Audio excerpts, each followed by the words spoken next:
오늘 주시는 하나님의 말씀 요한복음 21장 15절에서 19절 함께 읽도록 합니다. 그들이 조밥 먹은 후에 예수께서 시몬 베드로에게 이르시되 요한의 아들 시몬아 내가 이 사람들보다 나를 더 사랑하느냐 하시니 이르되 주님 그러하나이다. 내가 주님을 사랑하는 줄 주님께서 아시나이다. 이르시되 내 어린 양을 먹이라 하시고 또 두 번째 이르시되 요한의 아들 시몬아 내가 나를 사랑하느냐 하시니 이르되 주님 그러하나이다. 내가 주님을 사랑하는 줄 주님께서 아시나이다. 이르시되 내 양을 치라 하시고 세 번째 이르시되 요한의 아들 시몬아 내가 나를 사랑하느냐 하시니 주께서 세 번째 내가 나를 사랑하시나 하심으로 베드로가 근심하여 이르되 주님 모든 것을 아시오매 내가 주님을 사랑하는 줄을 주님께서 아시나이다. 예수께서 이르시되 내 양을 먹이라. 내가 진실로 진실로 내게 이르노니 내가 젊어서는 스스로 띠띠고 원하는 곳으로 다녔거니와 늙어서는 내 팔 벌리르니 남이 내게 띠띠우고 원하지 아니하는 곳으로 데려가리라. 이 말씀을 하심은 베드로가 어떤 죽음으로 하나님께 영광을 돌릴 것을 가리키심이라. 이 말씀을 하시고 베드로에게 이르시니 나를 따르라 하시니. 아멘. 요즘에 한국에서 이슈가 되고 있는 인기가 있는 드라마가 한 편이 있습니다. 원래 원작은 책이고 만화로도 나왔는데 그 제목이 상당히 재밌습니다. 혹시 보시는 분들도 계실 텐데 서울 자가의 대기업 다니는 김부장 이야기라는 드라마입니다. 네. 혹시 보신 분들 계신가요? 네. 저는 책으로 봐서 혹시 보신 분 안 계세요? 아무도? 여러분들은 문화생활을 안 하고 계시는군요. 인기 있다는 거는 또 보시고 하셔야 되는데 서울 자가에 다니는 대기업 다니는 김부장 이야기. 이 김부장은요 대기업 공채 출신입니다. 그리고 취업도 승진도 다 제때 했어요. 그래서 사람들의 부러움을 삽니다. 집도 서울에 자가를 샀고요. 구축이긴 하지만 옷도 가방도 좋은 걸 입고 다니고 좋은 걸 가지고 다닙니다. 남들이 노는 것만큼 놀아야 되고요. 그 와중에 자식은 좋은 대학 보내야 돼서 자식을 좋은 대학을 보냈습니다. 그리고 이 모든 성취한 것들을 주변 사람들에게 알리고 증명합니다. 이 어려운 걸 해낸 사람이 바로 나다, 김부장. 사실 이 사람에게는 전혀 아쉬운 게 없었습니다. 가족들도 있죠. 회사에 가면 사람들이 다 우러러보죠. 남부러울 거 없는 완벽한 삶이었습니다. 이 행복을 위해, 성공을 위해 열심히 살아왔는데 어느 순간부터 자신의 전부라 믿었던 것들이 하나 둘씩 무너지기 시작합니다. 오랜 친구와의 관계가 본인의 이득을 위해 틀어지기 시작하고 열심히 회사에 충실한 나머지 돌보지 못했던 허울뿐인 가족관계, 그 부부관계, 자식과의 관계가 무너지기 시작합니다. 내 아내가 원했던 게 진정 무엇이었는지, 내 아들이 원했던 게 진정 무엇이었는지 그동안 돌이켜보면 내가 원했던 가족의 모습을 그려왔지 정작 가족이 원했던 가족의 모습을 그리지 않았던 겁니다. 그동안 부장이랍시고 하대했던 직원들은 그를 무시하기 시작합니다. 그 회사에서는 더 이상 나이를 먹자 쓸모있는 직원이라 취급받지 못하고 지방 공장으로 쫓겨갑니다. 그래서 이거 못해 먹겠네. 퇴직금을 받아 투자를 합니다. 사기당해서 망합니다. 우리의 삶에는 이렇게 잘 살아온 것 같지만 넘어짐과 실패가 참 많이 있습니다. 내 딴에는 잘하고 있다고, 잘 살고 있다고 충실히 살고 있다고 하다가 중요한 순간에 한 이러한 실수들 때문에 속된 말로 다 말아먹는 거죠. 이 순간 우리는 끝났네, 망했네, 더 이상 기회가 없겠네, 이런 생각을 합니다. 베드로도 그런 사람이었습니다. 예수님을 누구보다도 사랑한다고 자부했던 그입니다. 압박 속에서 3번이나 나는 그를 모른다라고 부인했습니다. 그는 스스로 실패자라 여기고 절망했을 것입니다. 하지만 오늘 본문은 그 실패의 끝에서 새로운 시작을 여시는 주님의 사랑을 보여줍니다. 예수님께서 부활하신 후 제자들은 갈릴리에서 다시 고기잡이를 시작합니다. 일장 춘몽이었습니다. 좋았던 기억을 뒤로 하고 하던 일을 계속합니다. 밤새 그물을 던져도 한 마리도 물고기가 올라오지 않고 지쳐 있었습니다. 새벽해가 밝아오는데 물가에 서 있는 한 분이 이렇게 외칩니다. 얘들아, 잡은 건 좀 있느냐?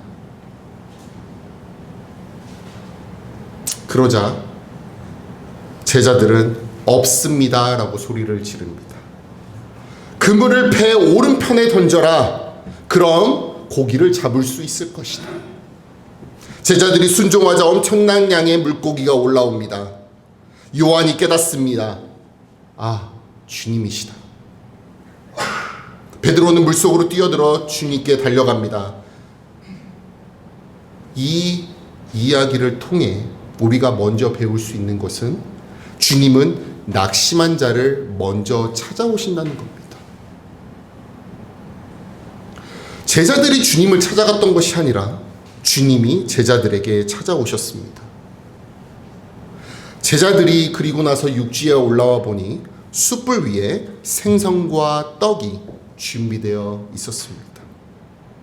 밤새 추위와 피로에 지친 그들에게 따뜻한 불과 아침 식사를 마련해 주신 것이었습니다.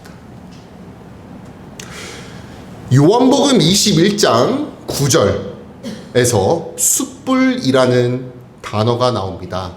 이게 헬라어로 안트라키아라고 합니다. 이 안트라키아라는 이 단어는 성경에 딱 2번 나옵니다. 딱 2번. 한 번은 요한복음 18장 18절인데, 요한복음 18장 18절에 베드로가 예수님을 부인할 때 다른 사람과 함께 불을 쬐고 있던 그 숯불입니다. 그게 안트라키아였습니다. 다른 한 번은 지금 예수님께서 베드로를 회복시키시는 이 숯불입니다. 이게 2번째 나오는 안트라키아입니다. 즉 주님은 베드로가 실패했던 그 장소를 기억에 떠올리게 하신 뒤에 거기서 새로운 회복을 시작하셨던 겁니다. 주님은 그들을 위해 아침 식사를 준비하십니다. 주님은 영적 필요뿐만 아니라 육체적 필요도 관심을 갖고 계시지요. 아침 식사를 하며 제자들은 몸과 마음을 녹이고 예수님과 다시 교제를 하며 신뢰를 회복합니다. 우리의 삶도 마찬가지입니다. 주님께서는 작은 부분까지도 신경을 써주시지요. 우리가 지칠 때 휴식의 공간을 제공해 주시고, 우리가 허기질 때 영적으로나 육적으로나 양식을 제공해 주십니다. 그분은 우리를 실패로 보신 것이 아니라 우리의 피로와 굶주림도 보시는 선한 목자시기 때문에 그렇습니다. 아침 식사가 끝난 후 예수님은 베드로와 깊은 대화를 시작하십니다. 제자들이 지켜보는 가운데 주님은 베드로를 이름을 부르며 이렇게 묻습니다. 요한의 아들 시몬아, 내가 이 사람들보다 나를 더 사랑하느냐? 다음으로 넘겨주세요. 이 질문은 베드로가 과거에 했던 말과 연결이 되어 있습니다. 마태복음 26장 33절에 보시면 예수님이 체포되시기 전 베드로는 다른 제자들이 주님을 버릴지라도 나는 결코 주님을 버리지 않겠습니다 라고 말했습니다. 아주 자신감이 넘치다 못해 과했어요. 다른 제자들이 주님을 버릴지라도 난 절대 버릴 생각이 없습니다. 그러나 그는 결국 3번 부인했습니다. 주님은 이제 그의 자신감 넘쳤던 고백을 다시 상기시키시며 물으신 것입니다. 요한의 아들아, 내가 이 사람들보다 나를 더 사랑하느냐? 예수님이 처음 2번 이 질문을 하실 때 사용한 단어는 히브리어로 아가파오입니다. 아가파오. 이는 희생적이고 헌신적인 사랑을 의미합니다. 이에 대해 베드로는 필레오라는 단어로 답을 합니다. 친구 간의 우정이나 애정을 나타내는 단어입니다. 그러니까 우리가 볼 땐 같은 단어인데 히브리어로 보면 의미가 조금은 달라집니다. 분명히 예수님은 희생적이고 헌신적인 사랑을 의미하는 아가파오로 질문을 하셨는데 베드로는 친구 간의 우정과 애정을 나타내는 단어인 필레오로 대답을 한 겁니다. 이건 베드로가 이제 과거처럼 큰 소리를 치지 않고 자신의 연약함을 알고 겸손하게 고백한다고 볼 수 있는 대목입니다. 그는 더 이상 다른 사람들보다 제가 예수님을 더 사랑합니다 라고 말하지 않습니다. 대신 주님, 제가 주님을 사랑하는 줄 주님이 아십니다. 하지만 저 자신보다 주님이 저를 더 잘하십니다. 이렇게 고백하는 거죠. 그러자 3번째 질문에서 예수님은 베드로의 단어에 맞춰서 필레오를 사용하시며 베드로의 마음을 깊이 헤아려 주십니다. 베드로는 마음이 괴로웠습니다. 그는 3번이나 예수님을 부인했던 기억이 떠올랐고 주님이 그 상처를 부드럽게 눌러주시는 것을 느낍니다. 그는 다시 한번 주님은 모든 것을 아십니다. 제가 주님을 사랑하는 줄 아십니다 라고 고백합니다.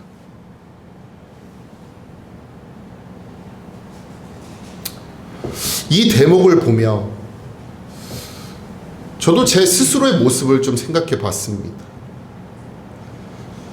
여러분은 아니겠지만 저 같으면 네가 얼마나 그 짓을 해놓고 후회하는지 내가 알지. 너도 후회하지. 다시는 그런 실수하지 않겠다고 얘기해라. 지금 약속해. 그러니까 알아서 잘했어야지. 이런 생각을 했을지도 모르겠습니다. 그런데 예수님은 베드로에게 오직 나를 사랑하느냐라고 물으셨습니다. 주님이 우리에게 원하시는 것은 완벽한 행동보다 진정한 사랑이었기 때문입니다. 사랑이 있다면 회개와 순종은 그 사랑 안에서 자연스럽게 흘러나오기 때문입니다. 그런데 이런 생각을 좀 해봅니다. 왜 예수님은 같은 질문을 이렇게 3번이나 하셨을까요? 여러분들은 그런 생각 해보셨습니까? 왜 똑같은 질문을 3번을 하셨을까요?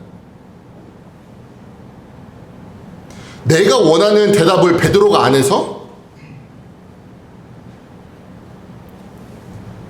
저는 가끔 그럴 때 같은 질문을 여러 번 하곤 합니다. 네가 지금 해야 되는 게 뭐지? 그러면 딴 얘기합니다. 네가 지금 해야 되는 게 뭐냐고. 뭐냐니까? 제가 원하는 답이 나올 때까지 저는 계속 똑같은 질문을 합니다. 그러면 예수님도 그것 때문에 같은 질문을 계속 하셨을까요? 예수님이 3번 물으신 것은 사실 우연이 아닙니다. 이것은 베드로가 3번 부인했던 그 부정적인 기억을 새로운 고백으로 덮어주시기 위함이었기 때문입니다. 3번의 질문과 답은 베드로에게 실패의 현장을 직면하게 했습니다. 그 위에 회복과 사명을 세우시는 과정이었습니다. 베드로는 자신의 죄와 약함을 인정하고 3번의 사랑을 고백함으로써 마음속에 깊이 가지고 있었던 죄책감을 떨쳐버리고 자유를 얻게 됩니다. 주님은 그의 과거를 다시 이야기하셨지만 책망이 아니라 회복을 위한 질문이었습니다. 우리도 때로 과거의 실패를 정면으로 바라보는 것이 괴롭습니다. 분명히 시간은 지났는데 5년이고 10년이고 15년이고 시간은 지났는데 그때의 과거 실패의 장면을 떠올리면 지금도 피하고 싶습니다. 분명히 내 머릿속에 혼자 떠오르는 생각인데도 불구하고 어쩔 줄 몰라 합니다. 빨리 이 기억이 내 머릿속에서 내 마음속에서 사라지길 원합니다.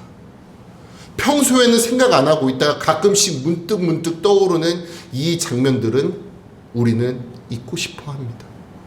그러나 주님은 우리의 상처를 그냥 덮어주지 않으십니다. 그 상처를 다시 꺼내서 주님의 사랑으로 치유하십니다. 그리고 우리로 하여금 그 상처를 통해 주님이 은혜가 얼마나 큰지 경험하게 하시는 겁니다. 이 베드로의 고백에 주님의 반응은 아주 구체적이었습니다. 첫 번째 대답 후에 예수님은 내 어린 양을 먹이라 라고 하셨습니다. 다음으로 넘겨주세요. 파워포인트. 그리고 두 번째 대답 후 내 양을 치라 라고 하셨고, 세 번째 대답 후에 내 양을 먹이라 라고 하셨습니다. 예수님께서 베드로가 사랑을 행동으로 나타낼 수 있도록 하나님의 백성을 돌보는 일을 맡기셨다라고 볼 수 있는 대목입니다. 또한 이 양들은 베드로의 양이 아니라 주님의 양임을 강조하고 있는 겁니다. 즉 베드로는 주님의 양을 대신 맡은 청직이고 이 사명을 통해 자신이 주님을 사랑한다는 것을 보여주어야 하는 것이었습니다. 두 번째 명령에서는 치라라는 말이 나옵니다. 치라. 여기서 사용된 헬라어가 목자의 역할을 충실히 해라, 지키고 돌봐라 라는 의미입니다. 단순히 밥만 먹이는 것이 아니라 양들이 흩어지지 않도록 모이고 병든 양을 치료하고 위험에서 보호하고 전위적 돌봄을 포함하고 있는 단어였습니다. 오늘 우리에게도 동일한 부르심이 있습니다. 주님께 대한 사랑은 말로만 끝나지 않습니다. 가족을 돌보고 자녀를 양육하고 아픈 성도를 방문하고 믿음이 연약한 이를 격려하는 것이 바로 양을 치고 먹이는 일입니다.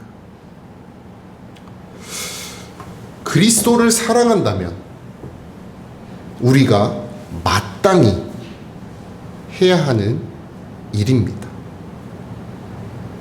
예수님께서 반복해서 내 어린 양, 내 양이라고 하십니다.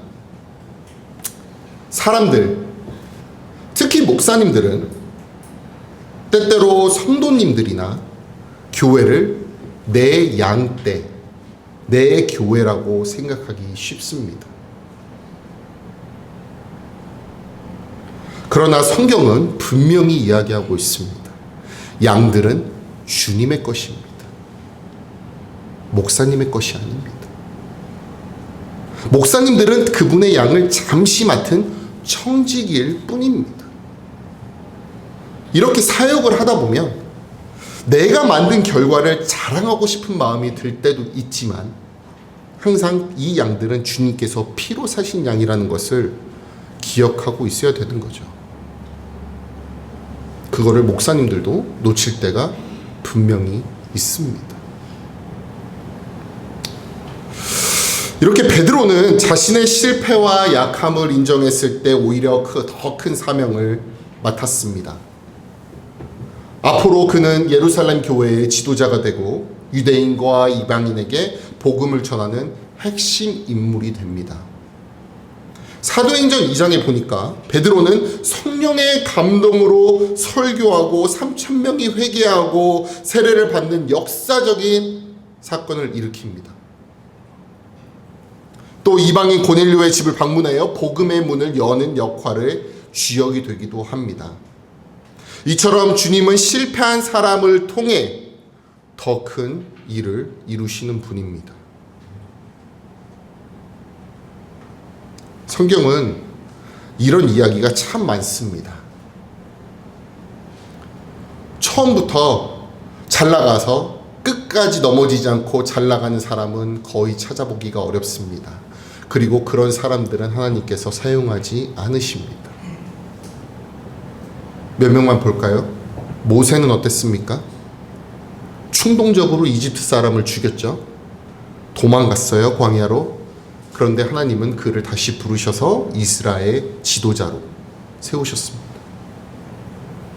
다윗은 간음과 살인의 죄를 지었지만 회개 후 하나님은 그를 내 마음에 합당한 자로, 합한 자로 부르셨습니다. 요나는 어땠습니까? 하나님이 이쪽으로 가라 했더니 저쪽으로 가서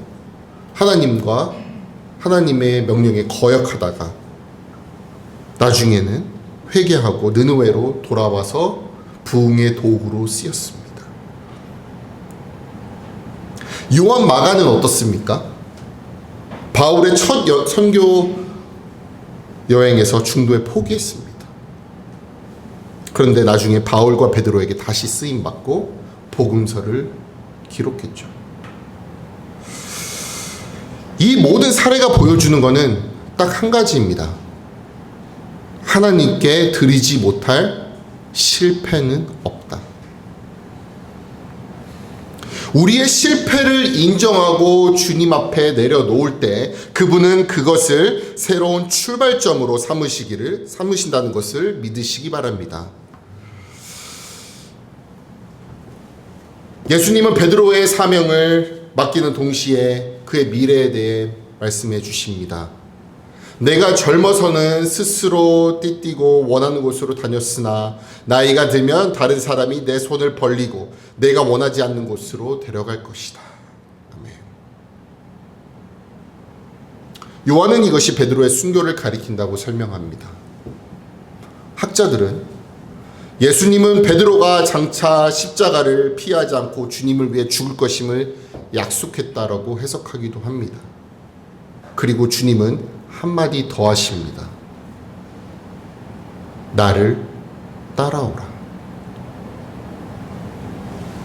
나를 따라오라. 이 말씀은 현재형입니다. 과거형이 아니고 미래형이 아니고 현재형입니다. 계속 따라오라는 뜻입니다. 과거에도 베드로는 예수님을 따라갔지만 중간에 넘어졌습니다. 이제 주님은 과거의 실패에 머무르지 않고 계속해서 나를 따라오라고 명령을 하십니다.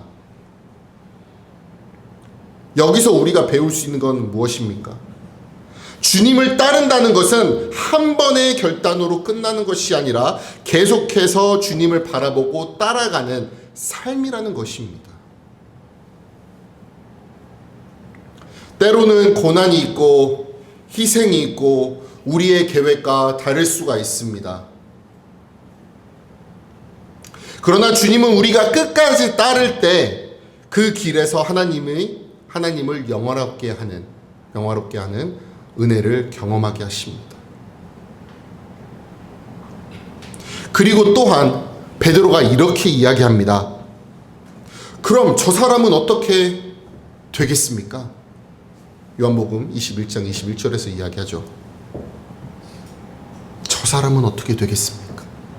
나는 나고 저 사람은요. 예수님은 그가 오래 살아도 너가 무슨 상관이냐라고 말씀하십니다.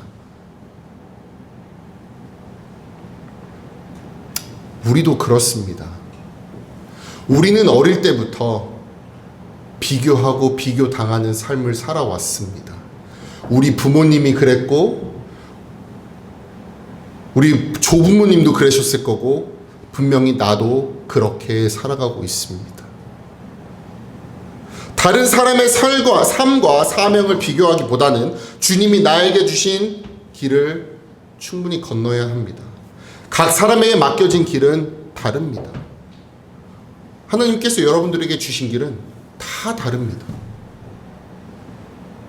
그런데 우리는 이 교회 안에서도 서로 비교를 하곤 합니다. 저 사람이 맡은 일은 조금 더 큰 것 같고 내가 맡은 일은 하찮은 것 같고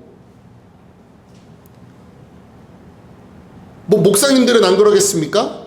내가 맡은 교회는 요만하고 저 목사님이 맡은 교회는 이렇게 큰데 나도 저 목사님만큼 공부했고 나도 저 목사님만큼 설교 잘하고 믿음 좋은데 난 왜 이래? 다른 사람의 삶과 사명을 비교하기보다는 주님이 나에게 주신 길을 충분히 걸어가야 합니다. 각 사람에 맡겨진 길은 다릅니다. 주님은 그 길을 통해 각자에게 영광을 돌리신다는 것을 기억하시기 바랍니다. 정리하겠습니다. 혹시 여러분은 지금 실패나 후회로 인해 낙심하고 계십니까? 결혼 생활이 원만하지 않았습니까? 아니면 여전히 원만하지 않습니까? 자식과의 관계가 좋지 않습니까? 경제적으로 어려운 상황에서 하지 말아야 할 일을 한 적이 있으십니까? 가족이나 친구와 관계가 깨져버렸습니까? 신앙생활에서 큰 실수나 죄를 짓고 스스로를 용서하지 못하고 계십니까? 주님은 이런 우리를 포기하지 않으십니다. 오늘도 찾아오셔서 얘야 잡은 것이 있느냐 이렇게 여러분들에게 물으십니다. 그리고 숯불을 피워놓고 와서 먹으라 초대하십니다. 그러면 우리는 어떻게 해야 합니까? 우리는 베드로처럼 솔직하게 주님 앞에 나서 주님, 저는 넘어졌습니다. 고백해야 합니다. 그러나 주님을 사랑합니다. 제 사랑 주님 알고 계시지요. 주님은 우리의 진심을 받으시고 사랑으로 우리의 부끄러움을 덮으십니다. 말로만 사랑을 고백하는 것이 아니라 우리 주변의 영혼을 돌보는 것을 여러분은 시작하셔야 됩니다. 내가 생각했을 때 잘하고 있는 것과 상대방이 생각했을 때 잘하는 것은 다를 수가 있습니다. 가족과 자녀에게 더 따뜻한 관심을 보여주고 교회에서 섬김의 자리로 다시 나아가셔야 합니다. 나는 나이가 너무 많이 먹었어. 내가 뭘 할 수 있겠어? 아니면 나는 나이를 많이 먹었으니 나는 좀 앉아 있어야겠어. 나는 할 줄 아는 게 없으니 그냥 좀 눈치나 좀 봐야겠어. 이런 게 아니라 그게 어떤 것이 됐든 섬김의 자리로 나아가야 합니다. 성도 중 병든 자가 있거나 경제적인 어려움이 처해 있는 분들을 찾아 도와주시고 그 주님을 사랑하는 마음은 항상 행위로, 사랑의 행위로 드러나야 합니다. 과거의 실패에 얽매이지 마시고 오늘 이 순간부터 주님을 따르겠다라는 마음으로 다시 일어나시기 바랍니다. 우리는 다시 일어나야 합니다. 때론 넘어졌을 때 일어날 힘이 부족할 때도 있습니다. 그럴 땐 주저없이 다시 하나님께 부탁하시기 바랍니다. 그리고 우리 주변에 그렇게 넘어져 있는 지체들을 본다면 일으켜 세워줄 줄도 알아야 합니다. 우리의 앞길에는 예측 못한 어려움도 많이 있습니다. 때로는 주님을 따르는 것이 손해라고 생각할 수도 있습니다. 어찌 보면 세상적인 눈으로 봤을 때 주님을 따르는 것은 미련해 보일 수도 있습니다. 그게 많은 사람들이 요즘에 이야기하는 것입니다. 이 미련한 그리스도인들아, 아직도 예수를 믿느냐? 요즘 세상이 어떤 세상인데? 그러나 결국 그 길은 우리를 참된 기쁨과 소망으로 인도해 줄 것임을 믿습니다.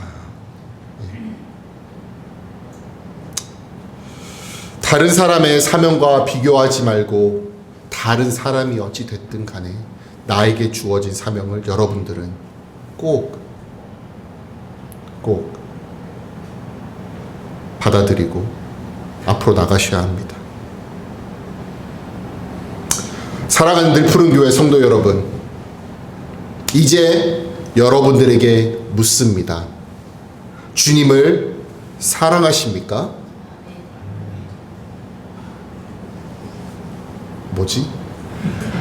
지금 제가 이렇게까지 이야기했는데 지금 한 5분 이야기하신 것 같고 나머지 분들은 지금 무슨 얘기 하고 있는지도 몰라가지고 뭐 하는 거지? 뭐 이러고 있는 것 같은 느낌인데요.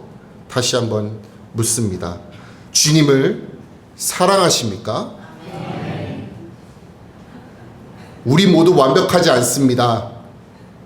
우리는 넘어지고 두려워하고 때로는 주님을 부인하는 행동을 합니다. 매일같이 하고 있습니다. 그러나 주님은 오늘도 우리를 찾아오십니다. 우리의 실패를 부드럽게 만져주시고 사랑을 고백하도록 사명을 맡도록 초대하십니다. 오늘 이 자리에서 마음 깊은 곳에 숨겨놨던 실패와 상처를 꺼내어 주님께 내놓으십시오. 그리고 베드로처럼 고백하십시오.